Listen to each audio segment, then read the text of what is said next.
Assalamualaikum warahmatullahi wabarakatuh. Halo semuanya, perkenalkan kami dari kelompok 5 dengan beranggotakan saya sendiri Rifani Fimesta dengan OBP 20107216, rekan-rekan saya Serli Natasha dengan OBP 20107235, rekan saya Dina Agusti Rahayu dengan OBP 20107222, dan Salsa Bila dengan OBP 20107232. Nah, di sini kami akan membahas tentang biaya. Nah, materi pertama yaitu pengertian biaya. Nah, dalam akuntansi yang dimaksud dengan biaya adalah aliran sumber daya keuangan atau lainnya yang dihitung satuan moneter yang dikeluarkan untuk membeli atau membayar persediaan, jasa, tenaga kerja, modal, peralatan, dan barang lainnya yang digunakan untuk keperluan bisnis atau memproduksi barang dan jasa. Nah, sedangkan biaya secara umum didefinisikan sebagai suatu pengorbanan atau pengeluaran yang dilakukan oleh suatu perusahaan atau perorangan yang bertujuan untuk memperoleh manfaat lebih dari aktivitas yang dilakukan tersebut.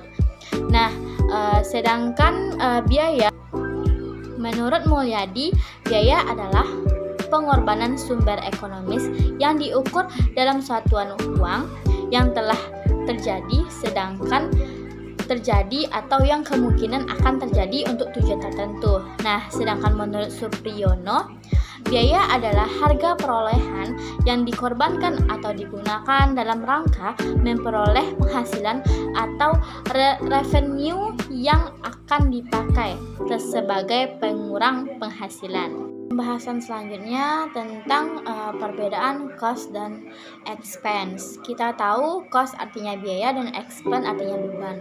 Nah, apa aja sih perbedaan antara cost dan expense? Yang pertama sekali, perbedaannya terletak pada posisi terhadap laporan keuangan. Nah, dalam menyusun laporan keuangan akan terlihat perbedaan biaya pada laporan keuangan umumnya terdapat saat melakukan penyusunan neraca yang biasanya mempunyai wujud yang belum bisa untuk digunakan atau tidak bisa diprediksi. Nah, sehingga hal tersebut dapat bermanfaat yang menjadikan biaya ini dianggap sebagai aset atau aktiva.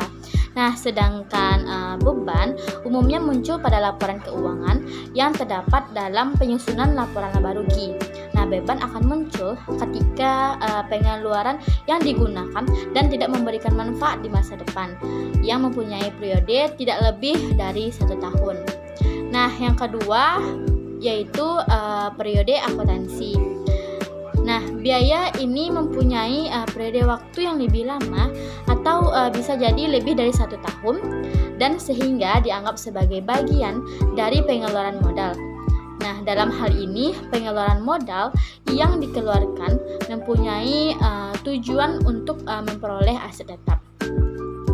Nah, untuk beban mempunyai periode tidak lebih dari 1 tahun dan umumnya dianggap sebagai pengeluaran pendapatan yang akan memberikan manfaat dalam periode berjalan. Nah, hal ini mengapa biaya yang telah dikeluarkan tidak dikapitalisasikan. Nah, dengan demikian secara langsung akan ditetapkan sebagai aktiva atau aset pada neraca dan langsung dibebankan pada laporan laba rugi. Nah, selanjutnya yaitu sesuai dengan nilai dan jumlah nominal yang dikeluarkan. Nah, dalam hal ini tentunya biaya akan diambil dari modal perusahaan. Nah, yang kemudian pengeluaran yang telah dikeluarkan akan lebih besar dan bisa sama dengan aset yang lain, misalnya biaya penyusutan secara berkesinambungan. Nah, sedangkan akun beban, pengambilan data berasal dari nilai pendapatan. Pada akun beban belum tentu ada periode untuk selanjutnya. Nah, namun akun beban ini mempunyai nilai pengeluaran yang lebih kecil dari nilai biaya. Pembahasan selanjutnya yaitu tentang objek biaya. Nah, objek biaya itu istilah lainnya yaitu cost object. Nah, Apa sih tujuannya? Tujuan biaya atau cost object adalah sebagai suatu badan, sebagai suatu item atau aktivitas yang biayanya diakumulasikan dan diukur. Nah, berikut adalah aktivitas atau item-item yang dapat menjadi objek biaya. Yang pertama sekali produknya. Produknya kita lihat ada prosesnya. Nah, yang kedua batch dari unit-unit sejenis. Kita lihat dari departemen-departemennya. Yang ketiga pesanan pelanggan. Nah, dilihat dari divisi-divisinya. Yang keempat yaitu kontrak atau proyek. Nah, kita bisa melakukan objek biaya karena adanya kontrak kan. Nah, yang kelima yaitu lini produk atau tujuan yang strategis. Assalamualaikum warahmatullahi wabarakatuh. Perkenalkan, saya Dina Agusti Rahayu. Di sini saya akan menjelaskan materi mengenai klasifikasi biaya. Yang pertama yaitu klasifikasi biaya berdasarkan identitas terjadinya. Klasifikasi biaya sendiri terbagi dalam berbagai jenis berdasarkan intensitas terjadinya. Yang pertama yaitu biaya tetap. Biaya tetap adalah biaya yang besarnya akan selalu tetap dan tidak berubah karena perubahan volume dan aktivitas tidak mempengaruhinya. Oleh sebab itu, biaya per unit berbanding terbalik dengan perubahan kapasitas suatu kegiatan. Semakin besar suatu aktivitas, maka semakin kecil biaya tetap per unit. Yang kedua, biaya variabel atau variable cost. Biaya variabel yakni biaya yang total keseluruhannya akan selalu berbeda mengikuti perubahan aktivitas. Nilai biaya variabel akan berbanding lurus dengan pergerakan volume kegiatan. Semakin besar volume aktivitas, maka biaya variabel juga semakin tinggi. Yang ketiga, biaya campuran. Biaya campuran mempunyai aspek biaya tetap dan variabel. Dalam hal ini, biaya tetap sebagai jumlah biaya minimum dalam penunjang aktivitas, sedangkan biaya variabel mempengaruhi volume kegiatan. Selanjutnya, klasifikasi biaya berdasarkan potensinya. Setiap sesuatu memiliki risiko positif atau negatif. Begitu juga dengan biaya. Ditinjau dari potensinya, biaya dibedakan menjadi dua. Yang pertama, biaya peluang atau opportunity cost. Biaya peluang merupakan biaya yang mampu menambah keuntungan dengan berinvestasi, namun tetap memiliki berpotensi merugi. Contohnya, kita akan membeli tempat produksi baru. Dalam pembelian properti, pastinya terdapat nilai investasi di masa mendatang bila aset tersebut dijual. Yang kedua, biaya hangus atau sunk cost. Biaya hangus yakni biaya pengeluaran yang tidak bisa dikembalikan sebagai akibat dari resiko pengalokasian tersebut. Misalnya, kita menginvestasikan modal dalam suatu usaha dan hasilnya rugi. Sebab bisnis tersebut bangkrut, maka uang kita akan hilang. Selanjutnya, klasifikasi biaya berdasarkan kegiatan operasional. Setiap kegiatan perusahaan pasti membutuhkan dana untuk menunjang kelancaran aktivitas yang dikenal dengan istilah biaya operasional. Klasifikasi biaya berdasarkan kegiatan operasional ini dibagi menjadi 7. Yang pertama yaitu biaya produksi. Biaya produksi adalah pengeluaran perusahaan untuk memproduksi barang atau jasa agar bisa dijual dengan harga tertentu. Dalam operasional perusahaan, biaya produksi merupakan salah satu jenis biaya dengan nominal terbesar. Terdapat berbagai jenis biaya produksi, misalnya biaya bahan baku, tenaga kerja, biaya pengemasan, dan sebagainya. Yang kedua, biaya tenaga kerja langsung. Biaya tenaga kerja langsung adalah salah satu jenis biaya produksi yang dibayarkan pada sumber daya manusia berkaitan langsung dengan pembuatan barang atau jasa. Cara pembayarannya disetap setiap bulan atau berdasarkan jumlah satuan produksinya. Yang termasuk dalam tenaga kerja langsung misalnya petugas produksi. Yang ketiga, biaya tenaga kerja tidak langsung. Poin ketiga, klasifikasi biaya berdasarkan kegiatan operasional adalah biaya tenaga kerja tidak langsung seperti bagian pemasaran, personalia, satpam, dan sebagainya. Dalam konteks ini, pembayaran biaya adalah sesuatu yang umumnya dilakukan perusahaan tiap bulan, bukan berdasarkan satuan produksi. Yang keempat, biaya penyusutan. Biaya penyusutan merupakan biaya yang nilainya semakin berkurang dari waktu ke waktu karena manfaat atau kualitas aktiva tersebut menurun. Contohnya, biaya mesin-mesin pabrik yang digunakan akan menurun kualitasnya, sehingga periode mendatang harus membeli baru lagi. kalaupun dijual, harganya di bawah harga beli. Yang kelima, biaya perawatan. Biaya perawatan juga penting dalam mendukung aktivitas perusahaan. Jenis biaya ini dikeluarkan dalam rangka menjaga dan mempertahankan aktiva atau hal pendukung produktivitas. Misalnya, biaya perawatan mesin-mesin, biaya servis, dan sebagainya. Yang keenam, biaya investasi. Suatu bisnis juga memerlukan biaya investasi. Biaya ini dilakukan untuk menambah pemasukan kas dalam jangka waktu tertentu. Misalnya, kita menginvestasikan sebagian modal dalam instrumen investasi atau aset. Yang terakhir, biaya overhead pabrik atau BOP. BOP yakni pengeluaran di luar jenis biaya produktif dan berperan penting dalam kelangsungan perusahaan. Contohnya, biaya ini seperti biaya tambahan atau biaya yang tidak direncanakan tetapi timbul seperti denda, ganti rugi, dan sebagainya. Selanjutnya, format laporan laba rugi untuk perusahaan manufaktur. Format laporan laba rugi perusahaan manufaktur yang pertama sekali terdapat judul seperti contoh di samping. Nah, untuk yang pertama itu ada kelompoknya penjualan bersih, ada harga pokok penjualan, ada biaya-biaya operasional. Nah, untuk penjualan bersih, penjualan dikurang dengan retur penjualan dan potongan harga jika ada. Nah, dapatlah penjualan bersihnya. Untuk yang kedua yaitu harga pokok penjualan. Untuk mencari harga pokok penjualan yaitu persediaan barang jadi awal ditambah dengan harga pokok produksi. Setelah itu terdapat barang persediaan untuk dijual. Nah, setelah dapat barang persediaan untuk dijual, baru dikurang dengan barang persediaan akhir. Setelah itu, baru dapatlah harga pokok penjualannya. Nah, penjualan bersih, hasil dari penjualan bersih dikurang dengan harga pokok penjualan. Dapatlah laba kotor. Untuk bagian ketiga, dapatlah biaya-biaya operasional. Seperti biaya operasional terdiri dari biaya penjualan dan biaya administrasi. Pola dan karakteristik perilaku biaya. Yang pertama itu biaya variabel atau disebut dengan variable cost. Adalah biaya secara total berubah-ubah secara proporsional sesuai dengan perubahan volume atau perubahan aktivitas.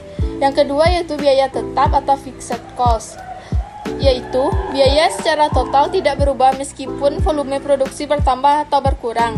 Yang ketiga yaitu biaya semi variabel atau disebut dengan mixed cost, yaitu biaya yang memiliki unsur biaya tetap dan biaya variabel. Tidak dimulai dari titik nol, grafik biaya ini dimulai pada satu titik tertentu. Dasar untuk perbandingan biaya tetap, biaya variabel, biaya semi variabel. Perbandingan dalam pengertian yaitu biaya tetap adalah biaya yang tetap sama terlepas dari volume yang dihasilkan. Sedangkan biaya variabel, biaya ikut berubah sejalan dengan perubahan dalam output. Dan biaya semi variabel, biaya-biaya yang mempunyai atau mengandung unsur tetap dan unsur variabel. Yang kedua itu perbandingan dalam penilaian. Biaya tetap itu waktu terkait. Kalau biaya variabel, volume terkait. Sedangkan biaya semi variabel, volume terkait akan tetapi sifat-sifat perubahannya tidak sebanding. Semakin tinggi volume kegiatan, semakin besar jumlah total biaya maupun sebaliknya. Tetapi perubahannya tidak sebanding. Yang berdasarkan perbandingan waktu terjadi, biaya tetap, biaya ini adalah pasti. Biaya ini terjadi terlepas dari adanya unit yang diproduksi atau tidak. Sedangkan biaya variabel hanya terjadi ketika unit diproduksi, dan biaya semi variabel, biaya yang berubah tidak sebanding dengan perubahan volume kegiatan. Dalam perbandingan biaya satuan, biaya tetap, biaya ini berubah harga satuan setiap unit. Jika unit yang diproduksi meningkat, biaya tetap per unit menurun, begitupun sebaliknya. Sehingga biaya tetap per unit berbanding terbalik dengan jumlah output yang dihasilkan. Sedangkan biaya variabel tetap sama dalam produksi per unit. Dan biaya semi variabel, biaya yang jumlah totalnya akan berubah sesuai dengan perubahan volume kegiatan, akan tetapi sifatnya perubahannya tidak sebanding. Dalam perbandingan perilaku, biaya tetap konstan untuk jangka waktu tertentu. Sedangkan biaya variabel berubah dengan perubahan tingkat output. Dan biaya semi variabel, biaya tetap maupun biaya variabel di mana biaya tetap ditetapkan pada tingkat produksi tertentu dan melebihi biaya tetap variabel.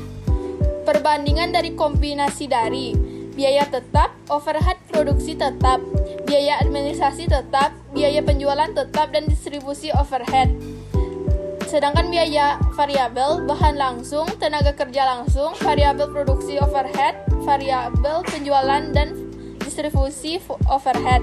Sedangkan biaya semi variabel, biaya tetap, dan biaya variabel. Perbandingan dari contoh.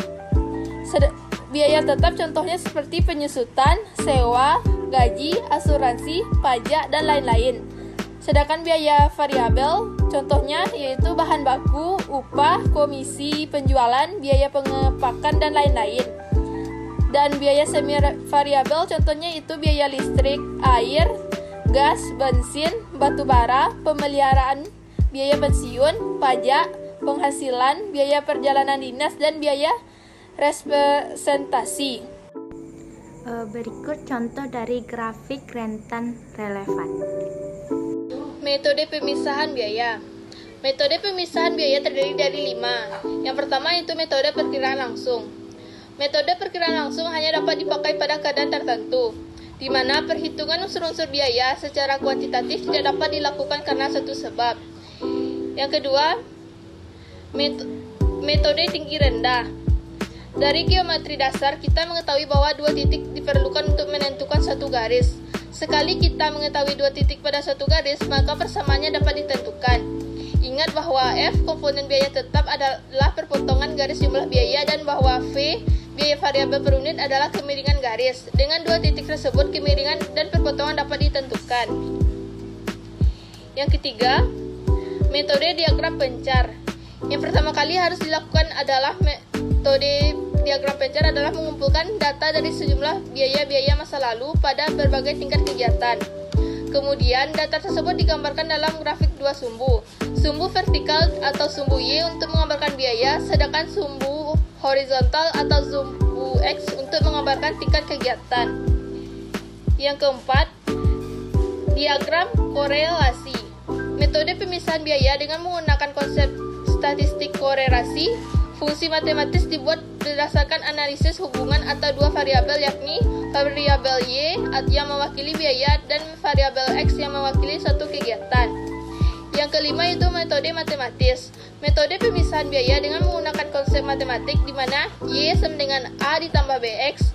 Y mewakili jumlah biaya dan X mewakili volume kegiatan.